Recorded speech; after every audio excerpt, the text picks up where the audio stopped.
在当今复杂的国际局势中，美国和中国这两大国之间的关系备受注目。许多人不禁思考，在全球范围内拥有强大军事力量的美国，为什么迟迟不敢与中国正面对抗？英国的一位权威专家一语道破真相：原来中国除了核武器之外，还隐藏着一张足以改变战局的王牌。近年来，美国在国际舞台上对中国的挑衅愈演愈烈，其背后的动机显而易见：遏制中国的崛起，维持其在全球的主导地位。2018年，美国单方面发起对华贸易战，这犹如一场没有硝烟的战争。美国政府不断加码向中国商品征收高额关税，试图通过这种方式逼迫中国在谈判桌上让步。然而，这一系列动作不仅打击了两国的经济往来，也让全球市场为之震荡。与此同时，美国还对中国的高科技企业展开了前所未有的封锁行动。华为、中兴等企业成为美国的重点打击对象。美国不仅切断了这些企业获取关键零部件的渠道，还试图通过技术封锁将中国排除在全球科技竞争之外。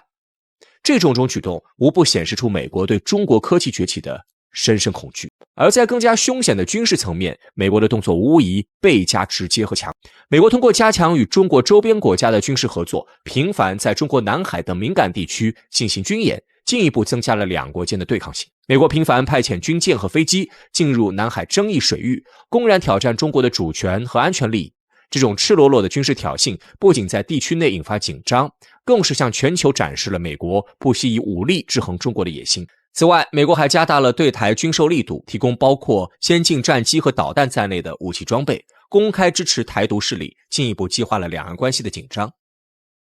通过军事手段，美国试图在亚太地区形成对中国的包围圈，遏制中国在该地区的军事和政治影响力。在外交上，美国像是一名老练的棋手，试图拉拢各方势力孤立中国。他不断强化与日、韩、澳等盟友的关系，频频推出所谓的印太战略，摆明了要在中国周边构建一个对抗的联盟。与此同时，美国还利用他在国际组织中的话语权，处处对中国发难。无论是在联合国、世贸组织还是其他国际平台上，美国都试图通过造势抹黑中国，削弱中国在国际社会的影响力。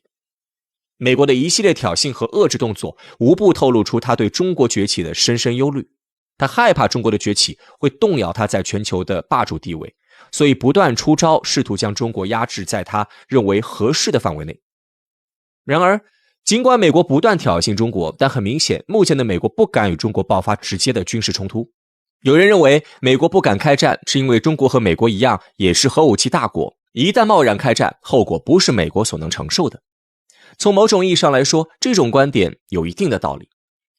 在现代战争中，核武器的作用并不仅仅是摧毁敌人，它更像是一把悬在头顶的利剑，时刻提醒着核大国之间，战争的代价将是全人类无法承受的灾难。自二战结束以来，核武器在全球的扩散改变了战争的游戏规则，尤其是在核武器大国之间，这种无可比拟的毁灭力量反而成为了一种制衡力量，促使各国即使处在战争的边缘，也最终止步不前。核武器的存在使得大国之间的直接军事对抗风险变得极高，因为任何形式的冲突都可能迅速升级为核战争。一旦这种情况发生，核打击所带来的后果将是毁灭性的，不仅仅是对交战双方，还有可能波及整个地球。正因为如此，核武器在某种程度上成了一种战争的终结者。也正是因此，美国深知一旦与中国发生直接冲突，中国的核反击能力将让这场战争的代价高得难以承受。事实上，正是这种相互确保摧毁的逻辑，使得核武器成为了现代国际关系中的平衡器。在冷战期间，美苏两国在多个地区展开了激烈的代理人战争，但却始终未曾直接交火。这正是因为双方都明白，一旦核武器被使用，结果将是两败俱伤，甚至是全球的毁灭。这种核威慑理论在冷战结束后依然适用。核武器不仅是防御性的存在，更是一种战略性的制约力量，迫使核大国在面对冲突时保持克制。对于中国而言，核武器的存在同样是一种无形的防护网。尽管面对美国的种种挑衅，中国依然能够在国际舞台上保持冷静和从容。这不仅是因为中国有着深厚的历史文化底蕴和战略耐心，更是因为它拥有能够与美国相抗衡的核威慑能力。这种能力让中国在应对外部压力时具备了更大的战略回旋余地。总的来说，核武器在现代战争中虽然看似可怕，但它的存在反而减少了核大国之间发生全面战争的可能性。虽然我们并不否认核武器作为国际关系平衡器的作用，但是对于中国来说，对付美国的王牌远不止这一个。比如，英国一位资深专家就曾指出，中国除核武器之外，另有王牌来对付美国。而这位专家所说的另一张王牌，就是中国反介入体系。近年来，中国逐步建立了一套令美国感到极为棘手的反介入区域拒制体系。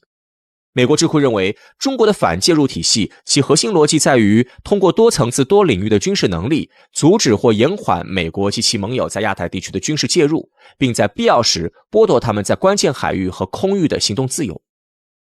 这个体系的确立源自中国对自身地缘安全形势的清醒认识。面对美国在亚太地区的广泛军事存在，中国明白，若要有效应对可能的军事冲突，必须拥有一套能够遏制敌方介入的战略体系。中国的反介入体系涵盖了从海洋到天空，从网络到太空的多重防御手段。自20世纪90年代以来，中国军方开始系统性的提升导弹、潜艇、电子战等方面的能力，逐步构建起这个复杂而有效的体系。东风系列导弹，尤其是东风 21D 反舰弹道导弹，被誉为航母杀手，正是这一体系的核心利器。东风 21D 的出现打破了美军航母编队在西太平洋地区的绝对优势，使得美军不得不重新考虑在这一地区的军事部署。此外，中国还通过发展现代化的潜艇部队和水雷战力量，对美国及其盟友在中国近海的行动构成了巨大的威胁。潜艇的隐蔽性和打击能力使得中国能够在必要时对敌方的海上力量实施有效打击，而广泛布设的水雷也能显著延缓敌方舰艇的行动速度，增加其作战难度。在空域和网络空间，中国的反介入体系同样显示出强大的威慑力。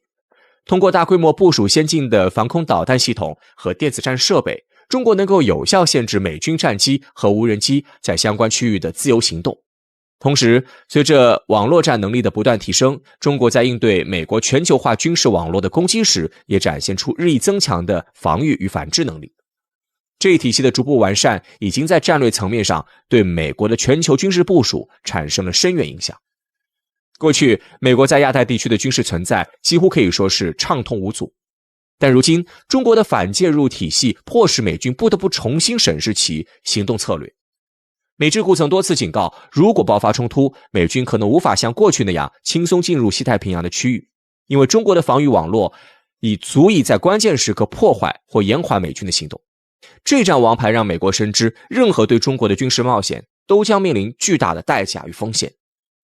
正因为如此，中国在面对美国的挑衅时，能够更加从容地维护自身的核心利益。这不仅仅是一种防御性的存在，更是一种战略威慑，使得美国不得不在与中国的博弈中更加谨慎。2022年年初，一份出自美国著名智库大西洋理事会的研究报告引发了热议。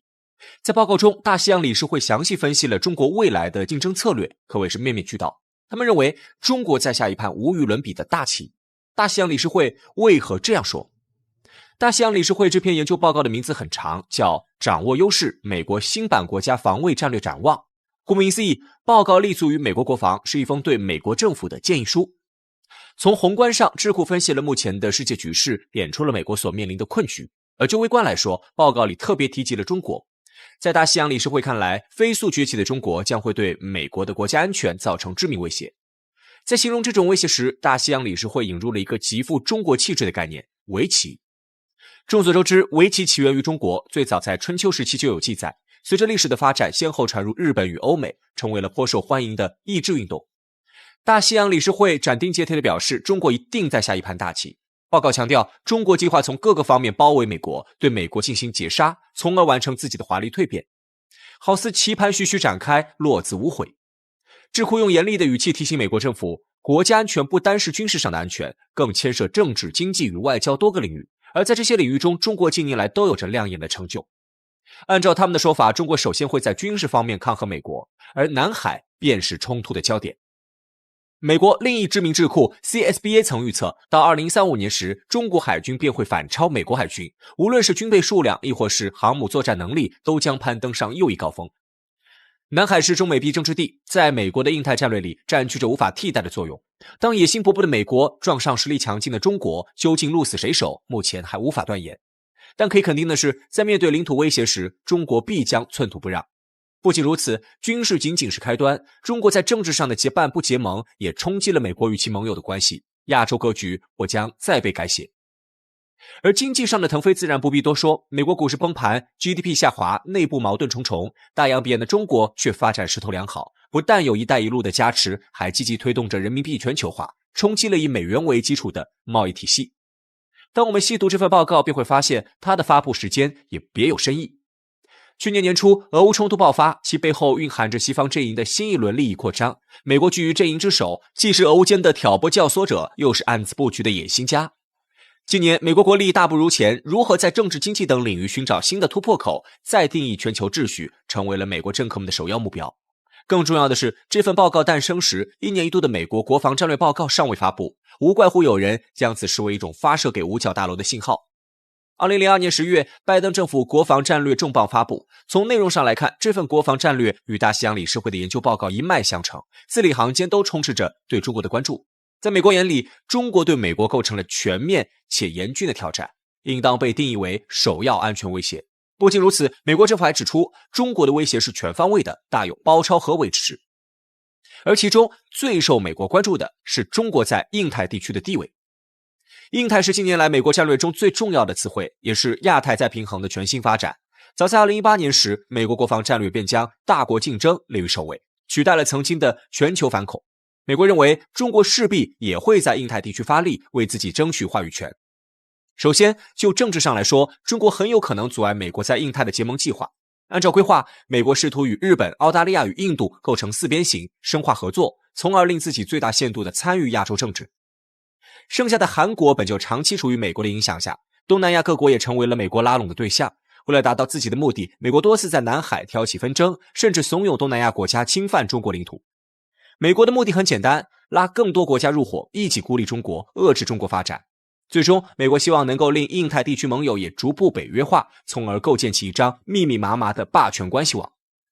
在美国的印象里，最好欧洲的盟友也能和印太的盟友联手。去年6月，日韩领导人前往马德里参与北约峰会，便暴露了美国赤裸裸的企图。但令美国意想不到的是，如此重压之下，中国竟然也表现得不卑不亢。中国一语中的道出了美国的阴谋。中国威胁论本就是无端指责，充斥着满满的恶意与偏见。中国向来主张和平崛起，从不主动挑起事端，更不可能对美国乃至世界产生威胁。更让美国忧心的是，中国还做出了声明，中国向世界承诺，不管发展到怎样的程度，中国永远都不会搞扩张，更不会像美国那样称霸。因此，中国的崛起是一股和平力量，而中国的发展更会给全世界带来机遇。一听这话，美国顿时坐不住了。美国敏锐地意识到，中国不但有实力改写他们的印太战略，甚至有可能说服美国的老朋友欧洲。中国识破了美国战略调整背后的阴谋，无论是曾经的欧洲优先，还是现在所谓的亚太优先，本质上都是为了美国优先。俄乌战争期间，欧洲各国为了在政治上跟随美国，便在经济等多个领域一同制裁俄罗斯，令国内的能源危机不断加剧。在这种情况下，身为盟友的美国不但不施以援手，反而趁机疯狂敛财，令人不齿。中国则是美国的反面，向来遵从贸易法则，绝不落井下石。依照目前的形势来看，俄乌冲突还将持续一段时间，欧洲空余出的市场很有可能被中国填满，这是美国万万不愿意看到的景象。伴随着贸易合作的深入，欧洲各国与中国的关联也在不断增强，这便更令美国感到惶恐，因而只能编造谣言，渲染紧张氛围，试图将中国变成靶子。除了政治与经济上的顾忌外，中国核力量的快速增强也令美国忧虑。但实际上，美国才是全世界拥有最大核武器库的国家。美国的核威慑层出不穷，不仅曾公然违背不扩散核武器条约，甚至大搞三位一体的核武器体系。反观中国，我们在使用核武器的问题上始终保持了高度的审慎。中国承诺不参加军备竞赛，只把核武器的数量控制在维系国家安全需求的最低水平。尽管如此，美国还是不断煽动着世界的情绪。美国防部不止一次发文，声称中国正在不断扩大核力量。明眼人都能看出来，这不过是美国用于打压中国的另一种借口。由此看来，中国的棋子究竟落在哪里，其实并不重要。重要的是，这所谓的大棋本来就是美国的抹黑。客观来说，中国不过是在按照自己的步伐稳步前进，持续发展。可落在美国眼里，就成了步步围剿，心怀不轨。这或许又从侧面微妙地印证了美国做贼心虚，所以想要先发制人。其实，无论是美国智库还是美国官方，都根据这一盘大棋的理论提出了一系列的反制措施，而这些反制措施更暴露了美国的狼子野心。大西洋理事会在发布研究报告的同时，便给美国政府提出了4点建议。而在国防战略正式发布后，大西洋理事会又对此进行了新一轮评估。在这一轮评估中，一体化威慑的概念正式出现。一体化威慑的最终目的是不战而屈人之兵，从而既达到威慑目的，又令美国免于战火。大西洋理事会清晰地点出，要在人工智能、量子计算与水下作战能力等方面和中国进行长期竞争，尽快转化研究成果，按需制裁中国企业，从而切断这一盘大棋的命脉。但是这不过是理论层面的想象，这种高难度威慑究竟能否展开，目前还不得而知。一面是虎视眈眈的欧洲，另一面是平稳前进的中国，国防部的预算或许根本无法支撑一体化威慑进行，从而使所有豪言壮语都成为空谈。至此，这场由美国智库掀起的讨论也终于可以落下帷幕。从本质上来说，围棋论是中国威胁论的一部分。为了造谣中国，美国智库也算是勤勤恳恳，不遗余力，不仅硬造出了新词，甚至还结合了中国传统。但是说1000道1万，这也不过是美国对于中国的想象。中国明明什么都没做，却已经在美国的想象中背负骂名。但是换个角度想，这恰恰也印证了中国的实力。中国处处落子，但并非是为了对抗美国，而是光明正大的和平崛起，这注定是一条不平凡的崎岖之路。但风雨之后见彩虹，未来必定充满光明。